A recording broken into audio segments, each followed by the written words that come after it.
우리에게 계신 하나님 말씀 구약 성경 예레미야 13장입니다. 오늘도 하나님의 은혜와 사랑으로 승리하시기를 축복합니다.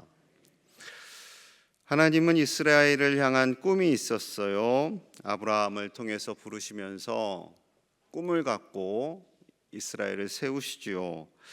이스라엘이 어떤 민족이 되어야 하는지 아브라함에게 이렇게 말씀하셨어요. 창세기 12장 2절입니다.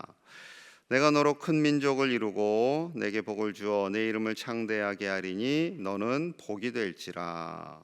너로 큰 민족을 이룰 것이다. 큰 민족.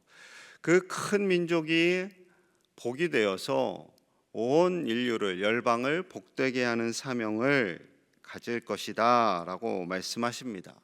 그러니 하나님의 꿈은요, 이스라엘 백성들이 믿음 생활 잘하고 하나님을 경외하고 그 모습이 나중에 예수 그리스도를 통해서 온 열방에 나아가게 될 것을 기대하시고 이 말씀을 주신 거죠. 그런데 이스라엘이 믿음을 지켜야 하는 이들이 흔들립니다. 신앙생활을 똑바로 하지 않아요. 그 신앙생활을 함에 있어서 무엇보다도 하나님의 말씀을 붙들어야 되는데 그 말씀이 흔들립니다. 기본이죠. 기초죠. 말씀이신 하나님께서 말씀을 주셨는데 그 말씀이 흔들리니까 이스라엘이 신앙생활을 제대로 할 수가 없어요. 모세에게 주신 모세오경, 그리고 이 예레미야 시대는 대략 900년에서 한 1000년 정도의 시간이 있습니다. 그 시간 동안 말씀의 의미와 가치가 점점 쇠락하게 된 거죠. 하나님 한 분만을 의지해야 하는데 하나님을 의지하기보다는 다른 신들을 더 많이 의지합니다. 하나님을 아예 안 믿는 건 아니에요. 수많은 신들 중에 하나로 다신 사회가 된 거죠. 다신교. 수많은 신들을 섬기면 A라는 신이 쉴 때 B가 도와주고, B가 쉴 때 C가 도와주고, C가 안 도와주면 D가 도와주고, 이렇게 된 거예요. 그러니 하나님께서 답답하셔서 예레미야를 통해서 계속해서 말씀하십니다. 자, 1절 함께 봅니다. 1절 시작. 여호와께서 이와 같이 내게 이르시되 사서 내 허리에 띠고 물에 적시지 말라 하시기로. 하나님께서 말씀을 주셨는데 좀 엉뚱합니다. 예레미야야 가서 배띠를 사라, 허리띠를 사라는 거예요. 배 허리띠 사서 네 허리에 띠고 물에 적시지 말아라, 빨지 말아라. 궁금했겠죠. 왜 그러실까? 4절에 이렇게 또 말씀하세요. 제가 읽을게요. 너는 사서 내 허리에 띤 띠를 가지고 일어나 유브라데로 가서 거기서 그것을 바위 틈에 감추라 하시기로. 그 띤 띠를 찬 채로 일어나서 어디로 가냐 하면 유브라데로 가라. 유브라데가 어디냐면 옆 동네가 아니에요. 아브라함이 갈대아 우르를 떠나서 가나안 땅으로 오잖아요. 그 갈대아 우르가 유브라데입니다. 티그리스 유프라테스 강. 그 곳으로 가서 바위 틈에 허리띠를 숨기고 와라라는 거예요. 아니 그 거리가 최소한 800km, 길면 1000km예요. 제가 띠띠고 서울에서 여기를 한 두 번 제가 서울 갔다가 오고 다시 한번 서울 가야 되는 서울 갔다가 광양 왔다가 다시 서울 가야 되는 거리예요. 그러니 대략 그 정도 돼요. 와, 엄청난 거리죠. 저 같으면 아니 하나님 옆 동네도 아니고 굳이 그렇게 멀리 가야 합니까? 할 텐데 이 착한 예레미야는 순종을 합니다. 순종을 해요. 자, 6절 볼게요. 여러 날 후에 여호와께서 내게 이르시되 일어나 유브라데로 가서 내가 내게 명령하여 거기 감추게 한 띠를 가져오라 하시기로.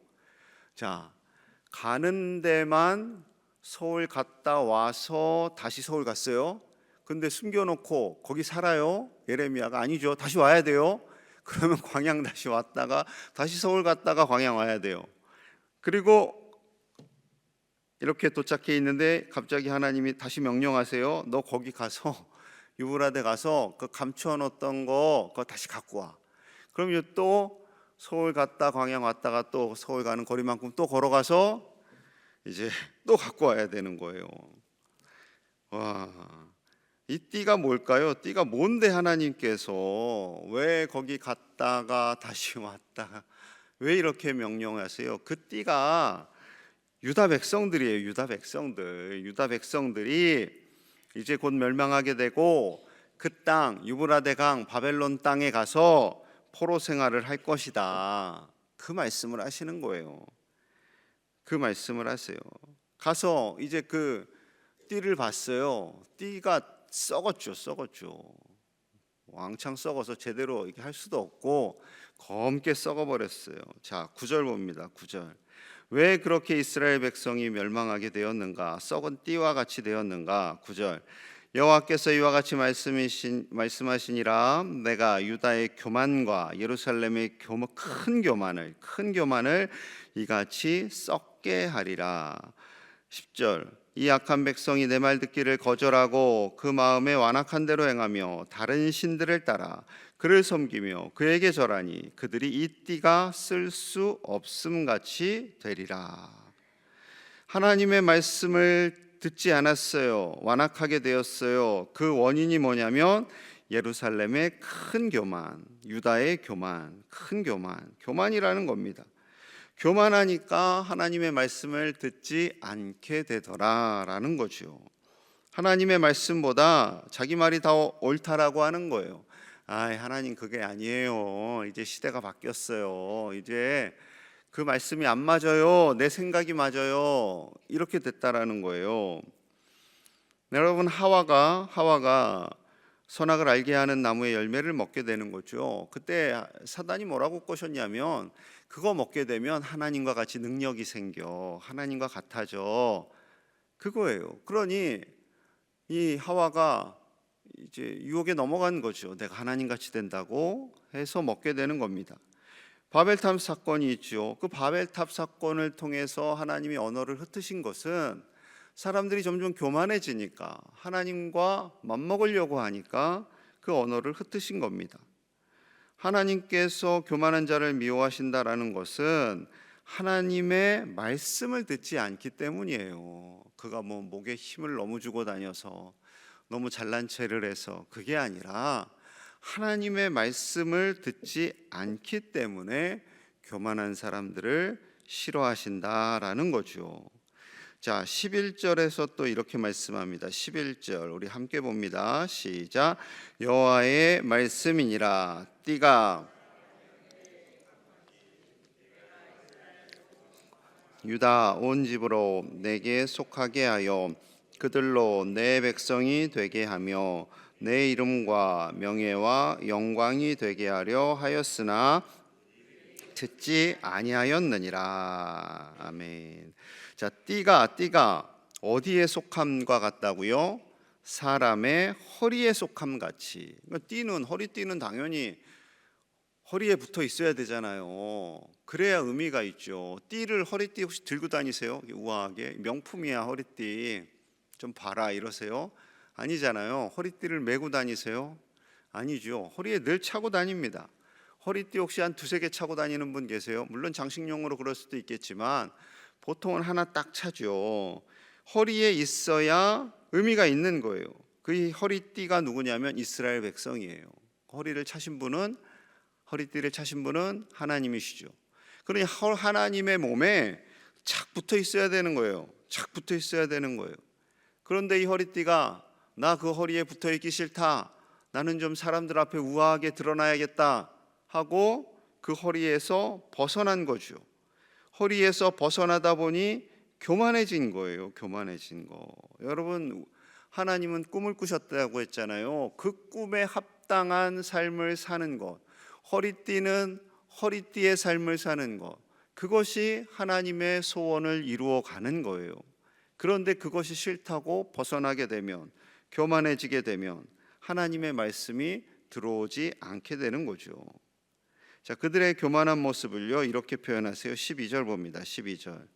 그러므로 너는 이 말로 그들에게 이르기를 이스라엘의 하나님 여호와의 말씀에 모든 가죽 부대가 포도주로 차리라 하셨다 하라. 그리하면 그들이 내게 이르기를 모든 가죽 부대가 포도주로 찰 줄을 우리가 어찌 알지 못하리요 하리니. 가죽 부대가 뭘로 찼다고요? 포도주, 술 그냥 흥청망청 마시고 취한 모습, 그거라는 거예요. 이스라엘 백성들의 모습이. 왕들, 제사장들, 예언자들, 모든 주민들이 다 술에 취해 갖고 정신이 혼미해졌어요. 서로 물고 뜯어요. 마치 오늘날 위정자들처럼. 그 모습이 딱 하나님 보시기엔 술 취한 모습이다, 그거라는 거죠. 하나님께서 너무나 안타까우시니까 15절 또 이렇게 말씀하세요. 계속 반복하세요. 15절입니다. 너희는 들을지어다, 귀를 기울일지어다, 교만하지 말지어다, 여호와께서 말씀하셨습니다. 왜 그렇게 귀를 기울이지 않느냐? 왜 내 말을 듣지 않느냐? 교만하지 말아라. 그러니 하나님의 말씀을 듣지 않는 것과 교만한 것이 늘 같이 가는 거예요. 여러분, 애들이 자라면서 아기 쪽에는 엄마 아빠 말을 잘 듣죠. 옛날에는 5, 6살까지는 엄마 아빠 말을 잘 들어요. 근데 이게 한 7살쯤 되면 자아가 형성돼요. 이 꼬맹이들이 자아가 형성돼요. 이제 내 생각대로 할 거야, 내 뜻대로 할 거야. 그건 나쁜 건 아니에요. 뭐 지극히 정상적이죠. 그런데 그 표현을 그런 상태의 애들을 뭐라고 그래요? 미운 7살. 근데 요즘 세상이 바뀌었대요. 세상이 점점 똑똑해지잖아요. 애들이 스마트폰 보고 맨날 유튜브 보고 하다 보니까 얘네들이 똑똑해졌어요. 그래서 미운 4살, 그리고 죽이고 싶은 7살. 엄마들이 그런데요. 그 정도로 애들이 이제 싫어, 이렇게 해, 싫어, 이거 먹자, 싫어, 이거 먹을 거야, 뭐 자기 의견을 너무 뚜렷하게 표현한다라는 거죠. 엄마 아빠를 이겨보려고 하는 거예요. 물론 자아가 형성되는 것 지극히 정상적인 겁니다. 그러나 엄마 아빠를 이겨보려고 하는 것은 합당하지 않죠. 물론 자신의 의견을 표현하는 것은 맞겠지만 우리도 우리의 의견을 표현할 수 있어요. 우리의 의견을 하나님께 표현할 수 있어요. 하나님, 제 생각은 이런데요. 그런데 하나님께서 아니야, 이게 맞아 하면 하나님의 뜻을 따르는 게 맞죠. 그런데 많은 사람들이 아유, 하나님 틀렸어요, 아니에요 이렇게 살아간다라는 거죠. 자, 17절 함께 봅니다. 17절 시작. 너희가 이를 듣지 아니하면 나의 심령이 너희 교만으로 말미암아 은밀한 곳에서 울 것이며 말미암아 눈물을 흘려 통곡하리라. 아멘. 자, 누가 운다는 거예요? 누가 통곡을 해요? 여러분, 얼핏 보시면 너희가 고통받아서 계속 말 안 들으면 너희 고통받고 너희가 울게 될 거야가 아닙니다. 자, 보세요. 나의 심령이, 너희가 나의 말을 듣지 아니하면 귀를 기울여라, 교만하지 말아라 라는 그 음성을 듣지 아니하면 나의 심령이 너희의 교만으로 말미암아 은밀한 곳에서 울 것이며, 하나님이 운다라는 거예요. 하나님이. 여호와의 양떼가 사로잡힘으로 말미암아 이스라엘 백성들이 바벨론으로 포로로 끌려감으로 인해 눈물을 흘려 통곡하리라. 하나님이 통곡하시는 거예요. 하나님이. 여러분, 많은 백성들이, 많은 교회들이, 우리 교회 성도들이 잠깐 교회에 왔다가 에이 별거 없네 하고 떠나면, 그리고 자기 소견대로 살면, 한국 교회가 어지러운데 더 계속 이렇게 부추기면 하나님이 통곡하신다라는 거죠. 통곡해요. 서울 근교에 있는 목사님이 제일 힘든 게요, 자꾸 교인들이 목사님은 어느 당이에요? 이걸 묻는다라는 거예요. 파란 당, 빨간 당, 정체를 밝히세요. 여러분, 이제 한국 교회가 이제 큰일 날 짓을 계속 하는 거예요. 큰일 날 짓을, 정신 못 차리는 짓을 하는 거예요. 안 됩니다. 안 돼요. 여러분, 한국 교회가, 우리나라 교회가 새로워지기를, 다시 말씀으로 돌아가기를 기도하셔야 돼요. 진실로 말씀 안에 바로 서도록 기도하셔야 되고, 우리 교회도, 우리 교우들도, 우리 중직자들도 진정으로 말씀 위에 바로 서도록 기도해야 할 줄로 믿습니다. 또한 신학교가 다시 많은 학생들로 채워지기를 우리는 기도해야 할 줄로 믿습니다. 여러분, 우리는 허리띠예요. 하나님의 허리를 꽉 붙들어 매야 돼요. 하나님의 허리에 온전히 붙어 있어야만 돼요. 하나님 가시는 곳에 나도 가고, 하나님이 서면 나도 서고, 늘 하나님과 함께하는 거예요. 그러니 하나님이 허리띠라고 표현하고 계시잖아요. 허리띠. 이와 유사한 말씀이 요한복음 15장 5절에 있어요. 들어보세요. 나는 포도나무여 너희는 가지라. 그가 내 안에 내가 그 안에 거하면 사람이 열매를 많이 맺나니 나를 떠나서는 너희가 아무것도 할 수 없음이라. 포도나무 기둥과 이 가지가 어떻게 떨어집니까? 못 떨어지는 거죠. 항상 같이 가는 거죠. 늘 한자리에 심어져 있는 거죠. 그래야만 열매를 맺을 수 있고 그 열매가 의미가 있는 것이지, 주님을 떠난 가지는 의미가 없는 거예요. 주님을 떠났는데도 돈도 잘 벌던데요, 건강한데요, 자식도 잘 되던데요. 그런데 하나님은 뭐라고 하세요? 아무 의미 없다. 나를 떠나서 너희가 버는 돈, 성공하는 것 같은 것, 출세하는 것 같은 것, 하나님 보시기에는 아무 의미 없어요. 아무 의미 없어요. 여러분, 우리가 하나님을 꼭 붙들고 살아야 할 줄로 믿습니다.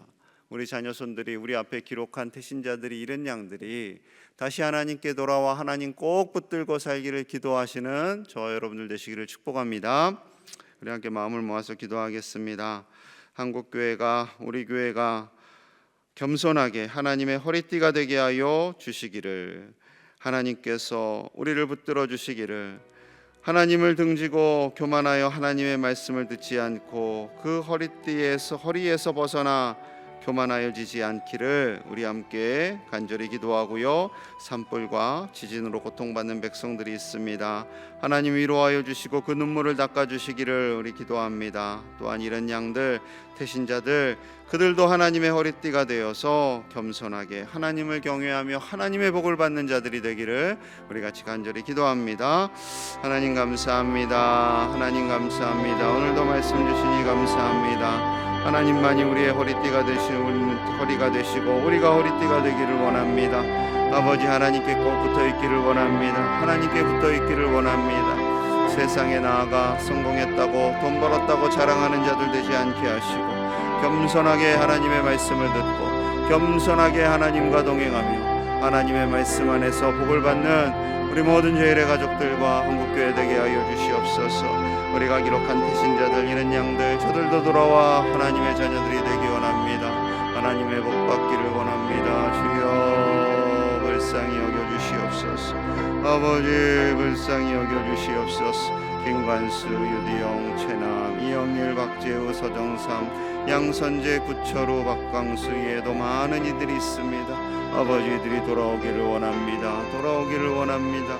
주님 도와주시옵소서. 산불로 지진으로 고통받는 백성들 위로하시고 속히 회복시켜 주시옵소서. 속히 회복시켜 주시옵소서. 아버지 회복시켜 주시옵소서. 하나님, 우리가 하나님만 꼭 붙들기를 원합니다. 하나님과 하나가 되어 살기를 원합니다. 하나님 가시는 그곳에 우리도 가고 하나님 서시는 그곳에 우리도 서게 하여 주시옵소서.